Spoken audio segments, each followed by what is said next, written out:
Hello everyone and good morning. तर आज आम्ही चाललोय उज्जैनला कुठे चाललोय ते तर तुम्हाला समजलंच असेल. हो, आम्ही चाललोय महाकालेश्वराचे दर्शन करायला आणि तिकडे अजून बरेच स्पॉट आहेत ते पण फिरायला. तर चला.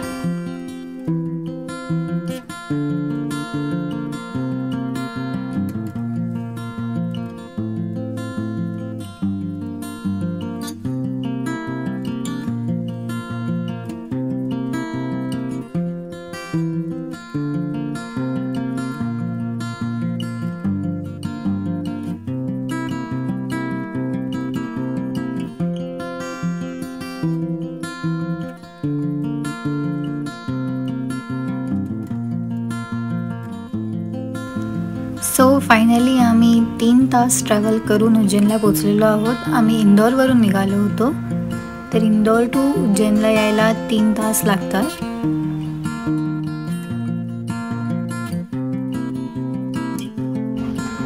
सो फायनली आता आम्ही उज्जैन मार्केट एरियाच्या इकडे पोचलेलो आहोत आणि इकडेच आम्ही आता रूम बघणार आहे आणि मंदिरसुद्धा इकडेच जवळच आहे. सो आत्ता वाजले संध्याकाळचे 6:30 आणि आता आम्ही मंदिरात जायला निघालेलो आहोत. आम्ही आल्यावरती रूम्स वगैरे शोधल्यानंतर आम्ही फ्रेश झालो, जेवायला गेलो आणि थोडा आराम केला आणि आता आम्ही चाललेलो आहोत मंदिरात. आणि हे आहे समोर मंदिर, आपल्याला तिकडेच जायचं आहे. मंदिर जवळच आहे.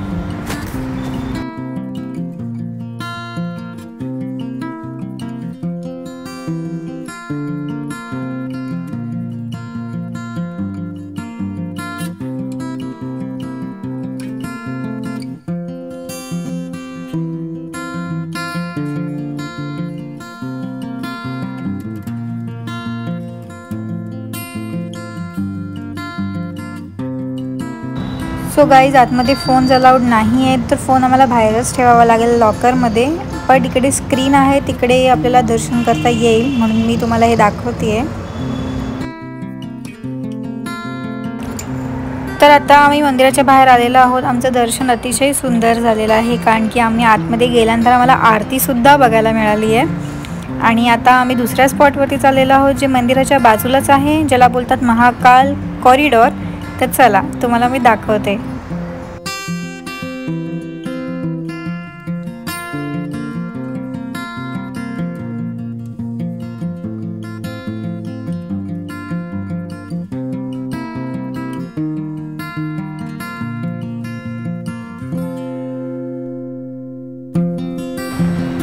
ही इकडे एक लेफ्ट साईडला वॉल आहे. ही खूप मोठी वॉल आहे आणि ह्या वॉलवरती आपल्या देवांचे अतिशय सुंदर चित्र कोरलेले आहेत. मला ते बघून तर खूपच आवडलं आहे.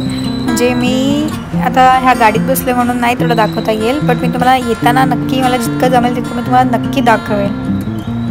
आणि खालच्या बाजूला हत्तींचं कोरलेलं चित्र आहे. परत त्याच्या खालती काही स्तोत्र लिहिलेले आहेत. बाजूच्या पिलर्सवरची डिझाईन पण खूप सुंदर आहे. म्हणजे हे बघून फारच छान वाटते. आणि मेन म्हणजे खाली जे लाईट्स लावलेत त्याच्यावरून खूप ते एकदम ब्राईट दिसतंय आणि खूप छान दिसतंय.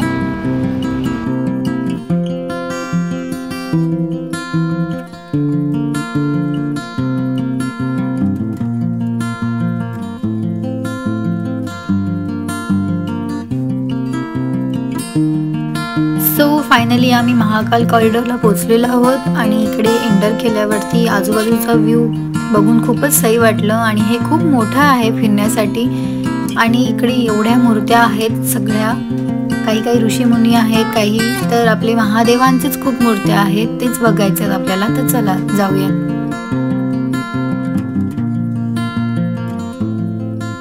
आणि आतमध्ये एंटर केल्याच आतमध्ये एक छोटं तळ आहे आणि त्याच्यात ही महादेवांची एक मूर्ती आहे जी मला फारच आवडली. म्हणजे एकदम प्रॉपर सेंटरमध्ये आहे.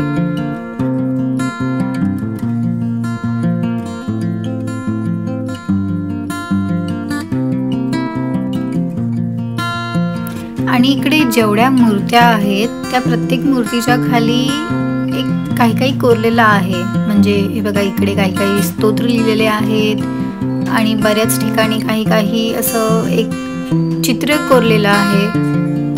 हे बघा, एक तुम्हाला मी दाखवते.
सो सगळे कोरलेले चित्र बघून आणि त्याच्या खालची प्लेट बघून मला कळलेलं आहे की हे सगळे कोरलेले चित्र महर्षी यांचे आहेत.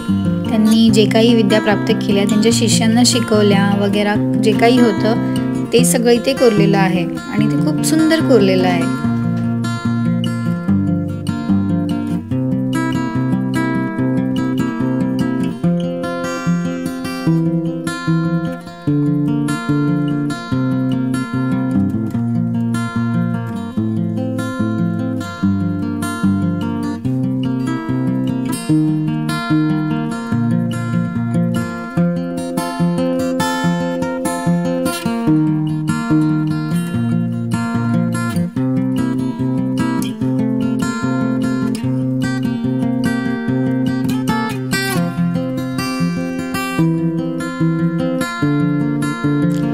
आणि ही आहे ती वॉल जी मी तुम्हाला मगाशी दाखवली. आता मी ह्याच्यावरचे तुम्हाला सगळे कोरलेले चित्र दाखवणार आहे.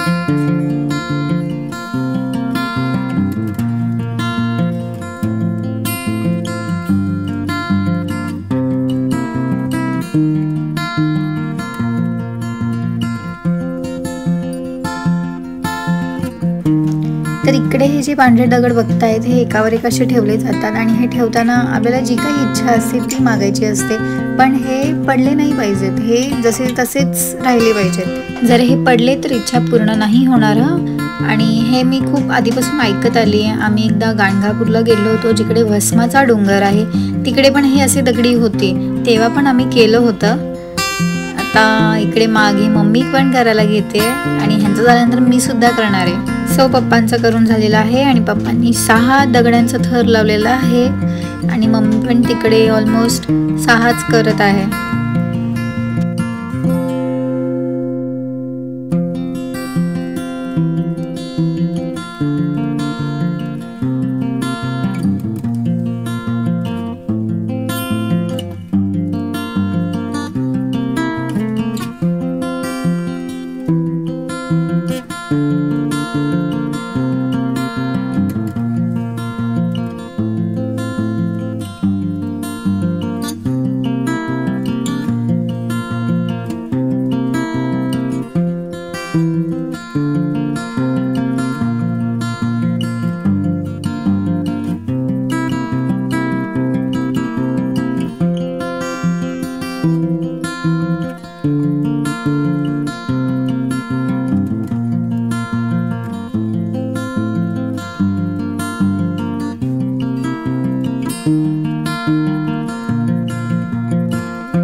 सो फायनली माझं झालेलं आहे.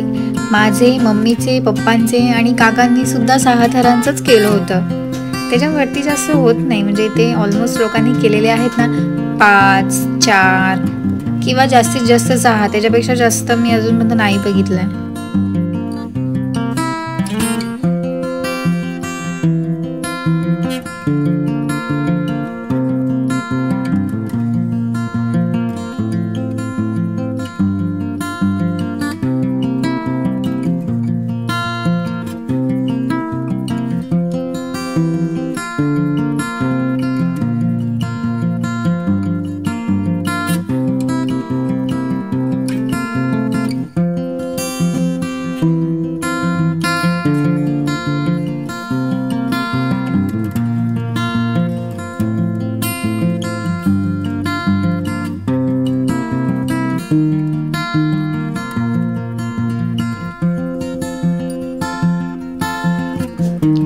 सो इथून पुढे लेफ्ट साईडला पण आपल्याला स्टॅच्यूज बघायला भेटतील. इकडे पण हे एक मस्त सुंदर स्टॅच्यू आहे जिथे आपले महादेव आपल्या देवींना चंद्र लावतायत.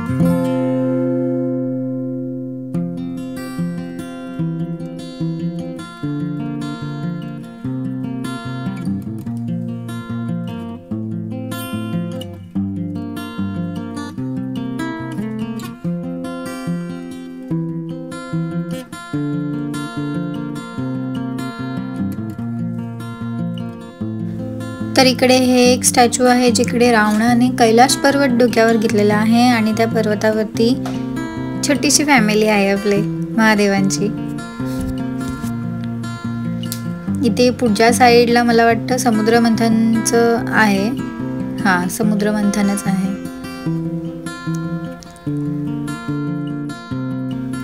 हा तो मोमेंट आहे जेव्हा समुद्र मंथनमधून विष निघालेलं आणि ते विष शिवजींनी प्यायलं होतं.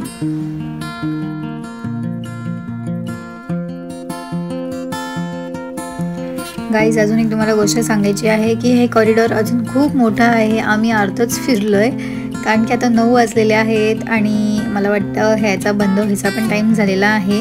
आता बघू नेक्स्ट टाईम कधी येता येईल तेव्हा पुढचं सगळं फिरता येईल, कारण की इकडे पुढे अजून खूप काही आहे. सो आता आम्ही चाललो आहे जेवायला. इकडे बाहेर भरपूर हॉटेल्स आणि स्टॉल्स आहेत आणि आता मी व्लॉग एंड करते. जर तुम्हाला माझा हा व्लॉग आवडला असेल तर नक्की या व्लॉगला लाईक, शेअर, कमेंट करायला विसरू नका. आणि ह्या व्लॉगमधला तुम्हाला कोणता पार्ट जास्त आवडला आहे हे सांगायला मला विसरू नका. Thanks for watching. बाय.